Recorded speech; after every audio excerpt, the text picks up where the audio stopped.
Everyone, and welcome to our Heavenly Parent Holy Community Oceania Morning Hundoke. Thank you for everyone attending. Today, we're meant to have Reverend Seti Suafa present on this Sunday, the 24th of May 2026, or the 8th of April in the 14th year of Chongyalguk. So thank you all for coming, and let's begin with a bow to our true parents of heaven, earth, and humankind, Chanji Champuringe, Tombe,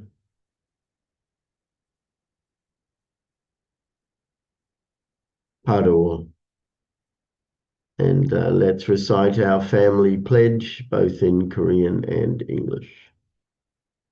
가전맨세 4. 전일국 주인 우리 가족은 참 사랑을 중심하고 단일 부모님의 찬조 이사인 천주 대가족을 형성하여 자유와 평화와 통일과 행복의 세계를 완성할 것을 맹세하나이다. Family pledge number 4. Our family, the owner of Chongyalguk, pledges to build the universal family, encompassing heaven and earth, which is the Heavenly Parent's ideal of creation, and perfect the world of freedom, peace, unity, and happiness by centering on true love. Thank you. And I'd like to share again True Mother's prayer for missionaries that she gave in the 21st of April 1975. Heavenly Parent, whenever I look into the face of the baby, I feel cleansed inside. I feel like it's looking through to my mind. Parents can't become bad, something like that. Whenever the baby cries extraordinarily or is uneasy or is sick, I always look into myself and see what I have done wrong. The reflection always comes there. Then I always feel that God is with me and is sympathetic with me. Whenever you witness to the people in your homelands, you must have the heart of true parents to them. You must take care of them and know what they feel. And if you really love them in the position of true parents to them, I know you will be completely successful there. Please remember, we are always with you.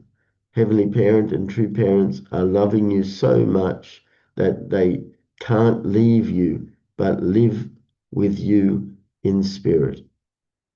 So be confident and work hard and raise as many children as possible. Please don't forget that your Heavenly Parent and true parents are with you always, wherever you go. In true parents' name, Arju. And before we receive Reverend Seti, I'd like to share a praise song. So please enjoy. 아버지, 어머니, we've missed you so much. You have been patiently waiting for us, shedding tears and offering your utmost devotion for your children's return. And now, we are gathered here in one place. With a loving heart, we offer this song to express our love to you. 참부모님, 사랑합니다.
Thank you.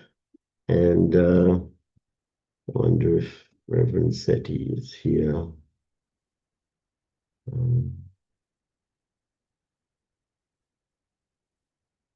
Not sure.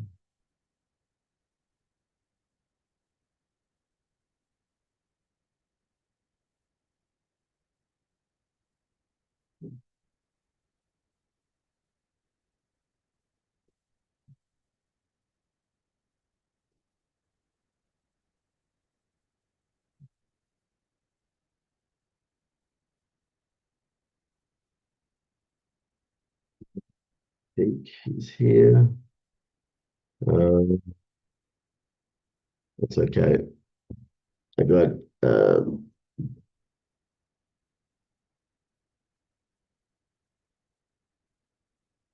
yeah.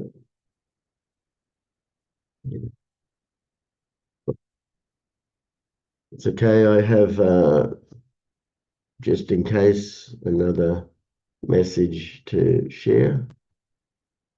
All right. So as you can see, this is a message from the Pyonghwa Gyeong Book 5, Absolute Values and a New World Order. This is just an excerpt from a message that's titled The Role of Unified Science in the Moral Orientation of the World. That was given on the 26th of November 1972 in the US for the first international conference on the unity of the sciences. So I'll just going to read a few of these slides and yeah, okay. Embodying love to resemble God. Then how can we create the spiritual reformation? For this, we must set up a standard of goodness.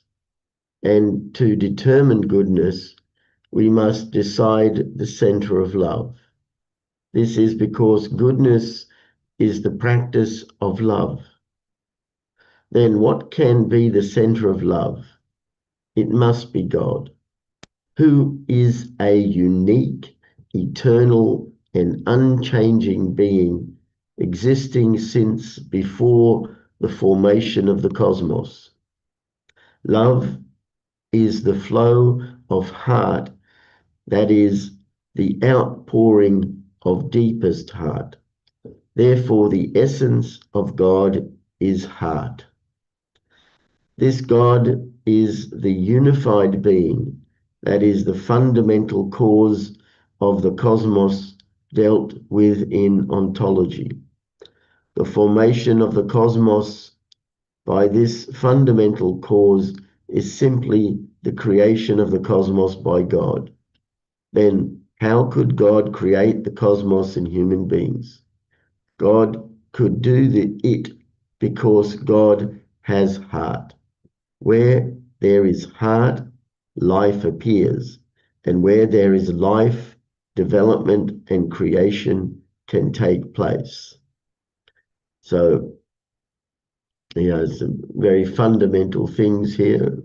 I'm sure we all know, that God essence is heart, and from heart everything comes, and love is the flow of heart.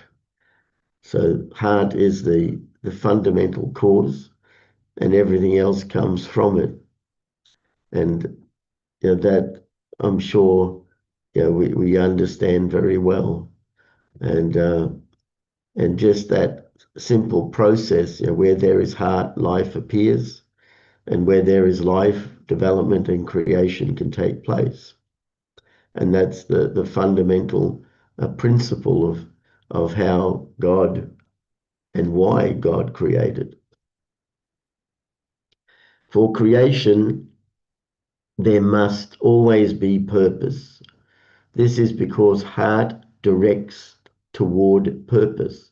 The purpose of creation could only be joy, which fulfills the desire of heart.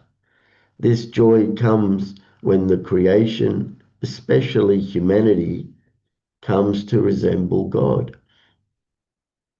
God's goal of creation is to have human beings and the world of happiness.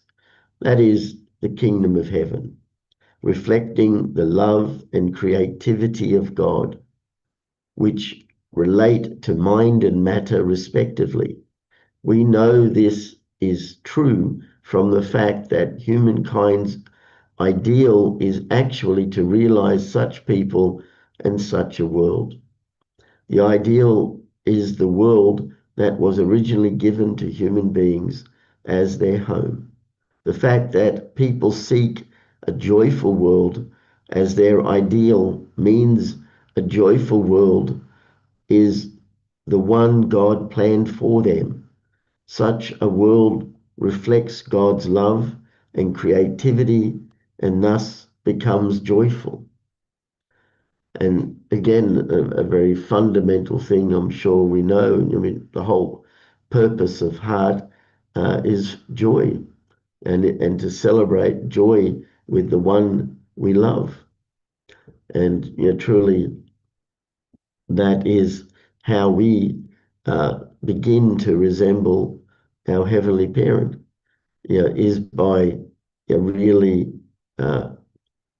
becoming a people that bring about joy by loving others, but with the sincere heart of loving the other, because that is why everything happens. Such a world reflects God's love and creativity and thus becomes joyful. And that's another aspect of heart and love that seeks joy, is this creativity. That from the desire, we think of all the different ways that we can give love and experience joy. So that creativity enables the variation and variety that exists in the world today, because it is an expression of God's love. I want to give something new. I want to do something new. Through our amazing scientific progress, we have begun to take after God's creative power, but not yet his love. In order to take after his love, we must practice love and lead a life of goodness, because the practice of love is goodness itself. For the life of goodness, man ought to make God, who is the subject of love, the center of his standard of goodness. Since God is both the center and the essence of all things, his love is unchanging and everlasting, even though his creation, the phenomenal world, is transitory. Therefore, when we take God as our standard of goodness, absolute value can be established, and then the eternal world of peace and happiness will be realized. So you need to remember that Father is presenting this to many scientists, and maybe this is the first time they're considering God. Maybe it's the first time they're acknowledging that the creative nature and the development and progress all comes because of the fact that we love. We're doing it because we want to be doing what is good and right.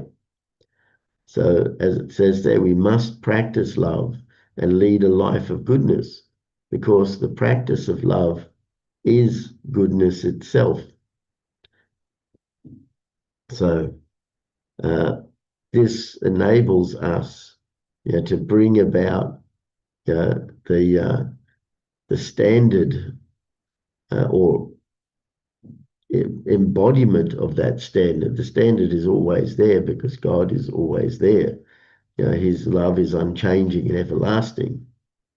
Even though his creation, the phenomenal world, is transitory, so we are always changing and in cycles and growing and developing and changing and transforming, but the love is the same.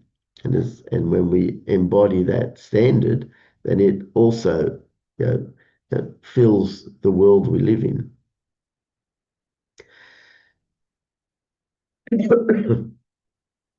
The world desired by God and humanity. Since the ideal world is the realization of God's purpose of creation and is the world that reflects God, people always seek to have a harmonious and peaceful life filled with God's love, and also seek to improve their environment by continually creating new things. Here, creation does not mean mere production. Rather, it includes all creative actions, such as originating new ideas, planning and improving, as well as producing. Since God is a unified being, human beings and the societal life must also be unified. This means people must love while they live a creative life and must live a creative life while they love. Such people are unified people, and the world they live in is the unified world. As repeatedly mentioned, people have come to reflect God's creativity through outstanding scientific progress. Excuse me. Yet so far have not learned his love. And so this is really the situation we have. There's so many amazing tools that science has produced, and it has benefited and improved the well-being and life of many people around the world, and especially in first world nations. The technology and science is incredibly high, and yet we have places, because of the lack of love that we have for each other. Now, we may have love for each other with the immediate people around us, but between nations, we can see there are still many nations in the world where people go hungry, where children are abused and women are abused, and men solve problems with violence. The world is very far away from being a world that God desired to be a place of joy for everyone sharing love together, even though intrinsically our heart seeks what is good and right, and seeks to be happy. But being happy for ourselves is not what God intended. Joy is shared, and joy is stimulating the creative life. As it says there, as repeatedly mentioned, people have come to reflect God's creativity through outstanding scientific progress, yet so far have not learned his love. And so we can do many things, but the thing that we most need to learn is love. So this world is still filled with sorrow, pain, and distress. Since harmony is the essential nature of love, harmony cannot exist where there is no love. Likewise, peace and happiness cannot exist where there is no harmony. Thus, humankind's present suffering continues because of the lack of love. Therefore, It is natural that both God and humanity have been longing for the ideal life and world that would resemble God. In other words, the ideal human being sought by God and people's original mind is a creative and good person practicing God-centered love. The ideal world is the world filled with creative actions to improve the environment and is one filled with love between individuals and between nations. When this new type of person comes to live in this new unified world, all the sorrows, pains, and hostilities that have plagued humanity throughout history will be eliminated forever. Wow. And that's, truly what we want. We want to see a world that's really good and that people are really following, our inbuilt, born with the original mind, that really wants a peaceful, good life. And many keys are there, practicing love and harmony as an aspect of love. And so we need to work together. Yeah. And we need this person. In fact, we need to become that person by embodying God's love. To become the person that brings about love between individuals and between nations. And love, as we know, always seeks the happiness by being good, by being that good person. Continuing. The direction for all humanity. Human beings and the world were originally supposed to have been good, resembling God's nature. But to date, humanity and the world have not realized their original nature.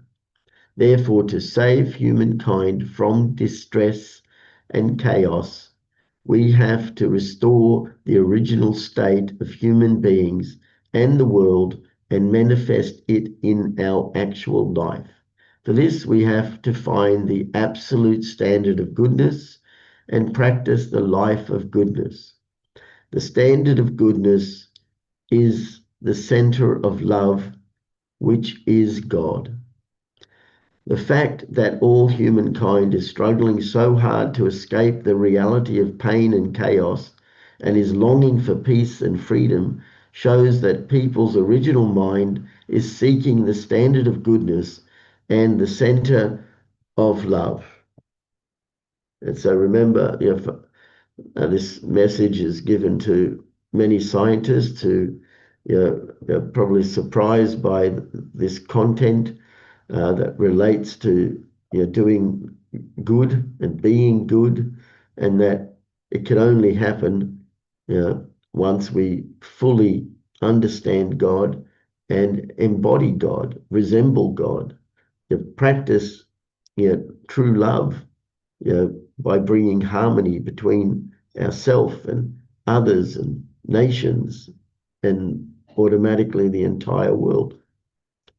And so scientists who are creating many things that are benefiting humanity need to do so from the standard of goodness, not from the standard of profit or the standard of a particular company's mandate, but rather doing it because we have inherited or activated the heart of goodness that God placed in us at the very beginning.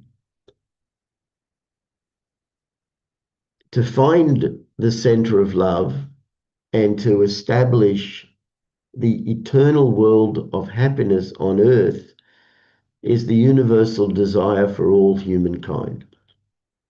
Now, I mentioned that the world both God and humanity desire is the unified world in which creativity and love are practiced. In this world, the desire of both God and people will be fulfilled.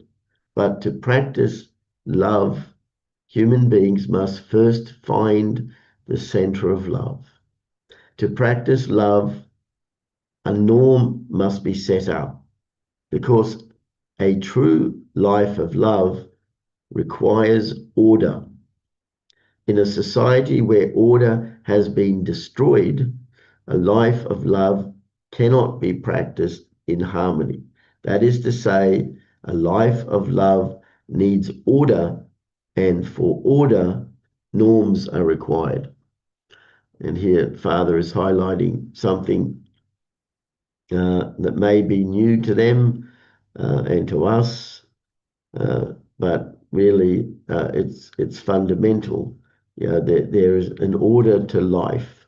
There's an order that exists, and obviously we know the place where that order and structure and origin is the family. We have a particular order within the family. We have parents. We have a relationship, and we have the children that result. A life of love needs order, and for order, norms are required. So there needs to norms being the original standards that God put in place to actually function correctly. Norms are laws and principles that regulate people's behavior, and these are embodied in morality and ethics. Therefore, to live a good life centered on love, humanity must set up sound morals and ethics and must practice them. The morals and ethics that apply to the unified world must be clear and applicable to contemporary people. The reason past morals and ethics have been undermined lies partly in today's tendency toward materialism. It also comes from the fact that the standards of value no longer satisfy the present expectation for reasonable answers. From this, the establishment of a new expression of morals and ethics based on the absolute standard of value becomes inevitable. And an example of that the scientists, I'm sure, understand and know is this process of creating cars that drive automatically. And they put these automatic cars through a process of determining what's the best course of action when something interferes with the normal flow of vehicles moving. So they would make up scenarios like, okay, there's an accident going to happen, and the accident can't be avoided, but how to minimize the extent of damage or the extent of suffering or casualties in the accident. They may put up a scenario of you can't avoid the accident, but where is the car pointing? Is the car pointing towards a family, or is it pointing towards an old lady, or is it pointing into some uh, uh, place where like a pole on the side of the road or something, and then the technology has to have an inbuilt response to, and determine quickly what it should do. And sometimes taking the loss of life happens, and it has to determine which loss of life it would do. And this reminds me of the tragedy of the second son of our true parents, who sacrificed himself. The truck had a jackknife, couldn't avoid it, and he had a choice. Do I go straight ahead and everyone gets the full brunt of it, and possibly everyone dying? Do I turn one way and the passenger side takes the full brunt, or do I turn the other way and the driver's side takes the full brunt of the accident?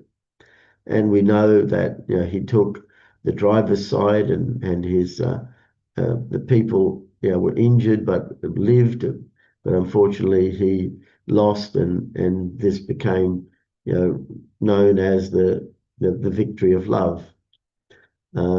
And so this really highlights that what Father is mentioning to them, the morals and ethics that apply to the unified world must be clear and applicable to contemporary people.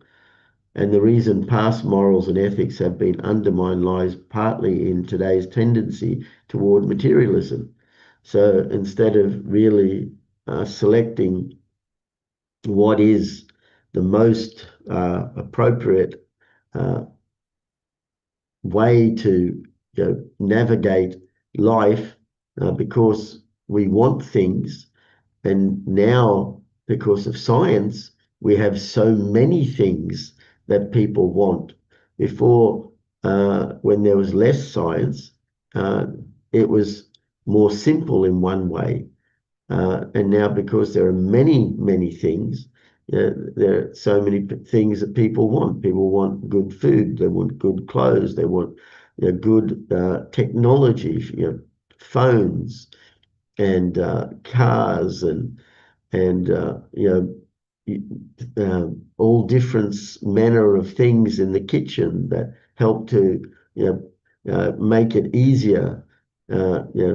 Coffee machines and toasters and things that are regarded as essential things were not around before. And because of all of this, a focus into the thing is more important. So that you get some strange things where people will sacrifice for the thing in place of sacrificing for the person next to them, because they're worried about their laptop getting crushed, as opposed to helping their friend. I mean, your Father says that the reason past morals and ethics have been undermined lies partly in today's tendency toward materialism, and that's really a problem. Then, establishing a completely unified world of goodness. Then how can this absolute standard of value be set up? It can come only from an elevated, unified system of thought that can unify all past philosophies and religious doctrines. Each of the philosophies and religions of the past had their own views of value and ethics, with strong points that are still beneficial. However, people have, for the most part, left them behind because they could not harmonize these views with the coming age. Therefore, to establish the absolute standard of value, we have to absorb the strong points of past views of value and develop new expressions that can meet the needs of contemporary society. Thus, because the past views of value and ethics were based on the philosophies and religions of their respective ages, a new system, unification thought, has to appear by which we can unify the past philosophies and religions. And so he's telling these scientists really to think about where do all these standards come from. We grow up in this Judeo-Christian society, and a lot of our rules and laws are based on the Ten Commandments. And then also the expression within the Christian realm of putting God first and loving the other. And these formed a lot of the original systems where we live today. And Father is saying here, we have to take these strong elements and develop new expressions that can meet the needs of contemporary society. And he's saying the new system is this unification thought. And we have this unification thought, and Father began to and has been expressing it in this message, and wanting, I'm sure, the scientists to apply their skills into implementing that absolute standard of value within the research and development that each respective discipline of science is doing. So when the new expression of morality and ethics emerges based on the unification thought system, we will be able to create a unified world of goodness never seen before. We can create a moral orientation of goodness never seen before. The moral orientation of the world then, which is the very theme of this conference, calls us to share this new expression of value with the world in order to build the new unified world. In conclusion, I'd like to say more about the role of unified science.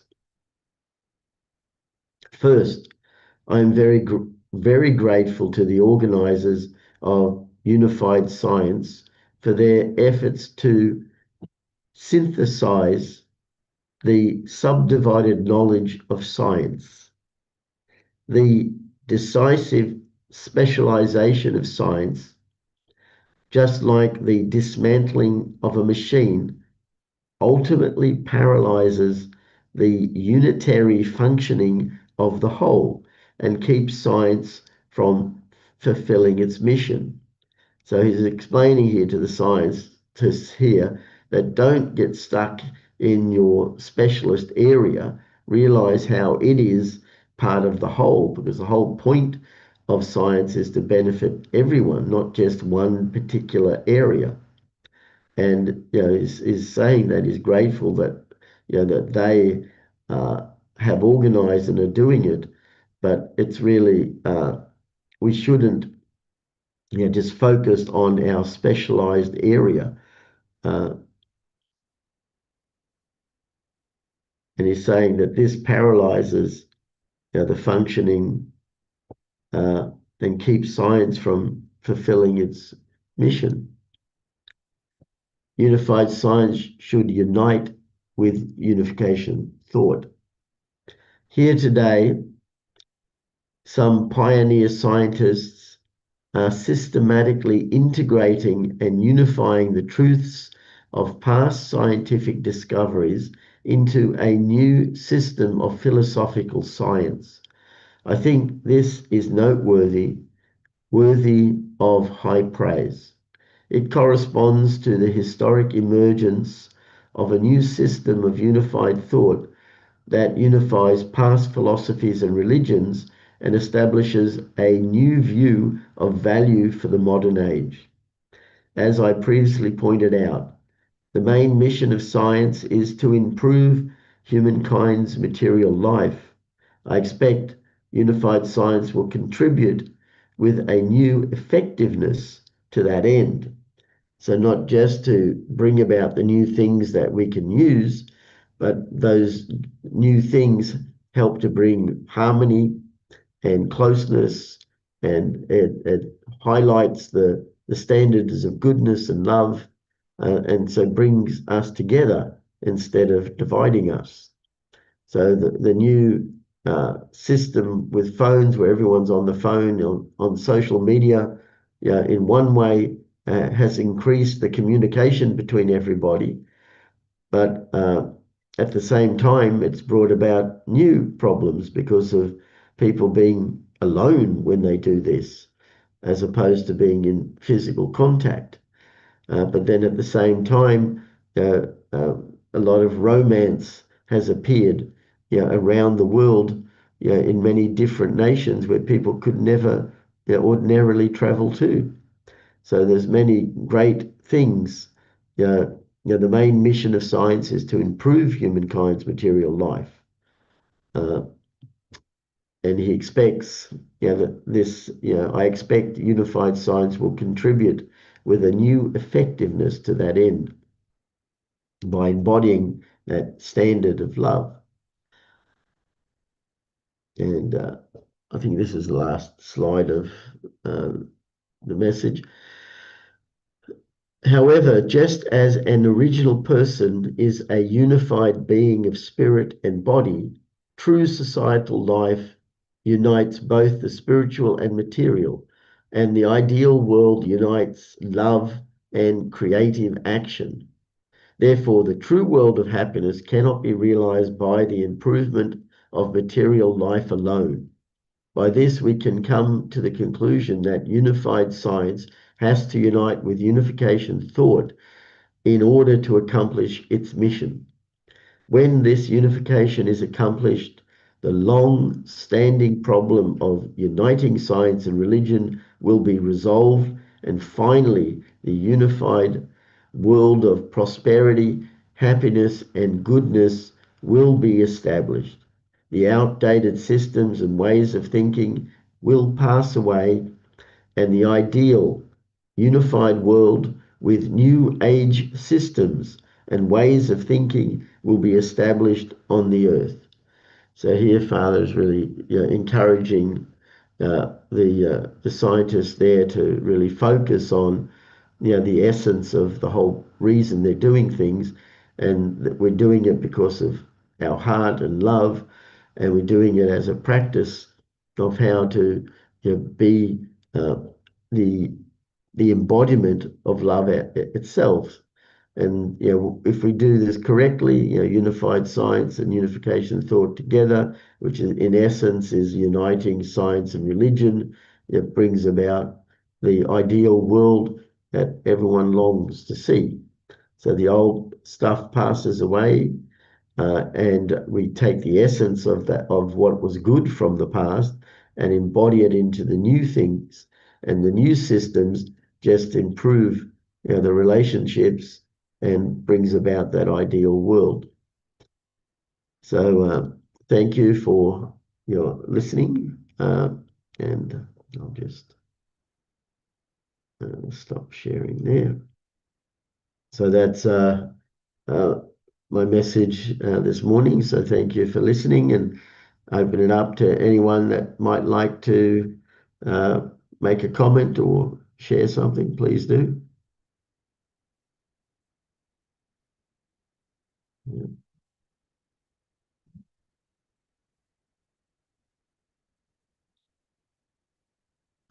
Yes, Greg, go ahead. I need to unmute, sorry. Yep.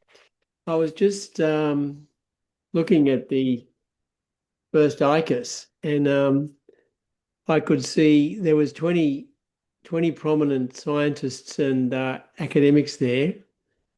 So it was quite a small conference, but Sir John Eccles was one of them. So Sir John Eccles is one of the few Australian Nobel laureates. And he continued on with several of those ICUSs, and he actually became chairman for one of them in the end. So anyway, he was obviously very impressed with the conference and with Father's message somehow. And he continued on after that from the first one. Yeah. Anyway, thank you. Very, very, very interesting. Yeah. Thank you. Yes, Chris, go ahead. Yeah, morning everyone. I think when we talk about morality and science, we often think about religious principles, but we can see now with AI that there's a great need for moral decisions to be made, just in the terms of who keeps on human resources and who doesn't. And I think for anyone that's interested in developing businesses, you've got an example in Germany where there's a lot of multi-million-dollar companies in Germany that refuse to list on the stock exchange. They're family businesses for several generations, and they do very well. This is an important point because all economics taught in the world today is based on continual growth, but that's a fallacy. When you're developing something and based on family, your family develops, you need resources for the kids, but once it's developed, you can maintain a certain level quite comfortably, and that's the way the world should operate. So these thoughts for, younger people trying to apply the principles are going to have to get into this sort of moral area. Anyway, thank you. Yeah, very true. Thank you. Yeah. Thank you. Did you want to mention something, Margaret?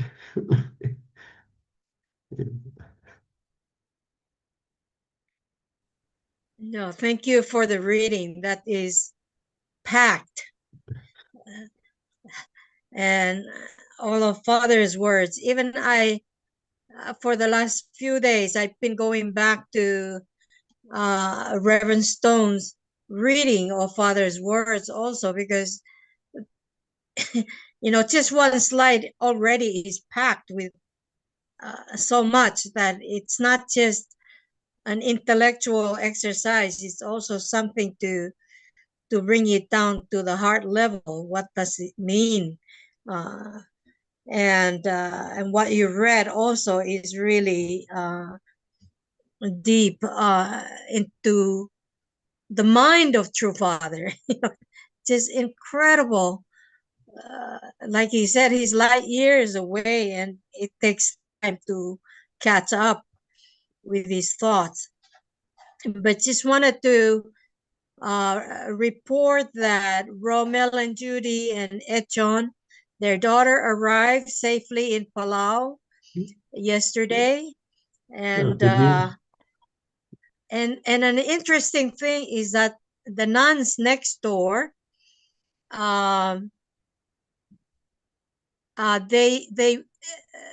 they went into the center because I gave them the keys, and they've been turning lights on and off every day, and they went and cleaned and bought some stuff and even created a welcome sign with the flower arrangement on the table. So just think about this. This is a religious group that is now attending to a blessed family. What a wonderful opportunity now for such a thing to happen. So just wanted to thank you all for your prayers for them. Let's continue to pray for them that they little by little adapt to their new mission. Thank you. Yeah, thank you. It's great news that they arrived safely and welcomed safely. Yeah, thank you. It's time now for us to offer our unison prayers. So I'll just bring up that screen. There it is. Okay, and let's pray together. Thank you.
Jew, Jew, Jew. Thank you, everyone.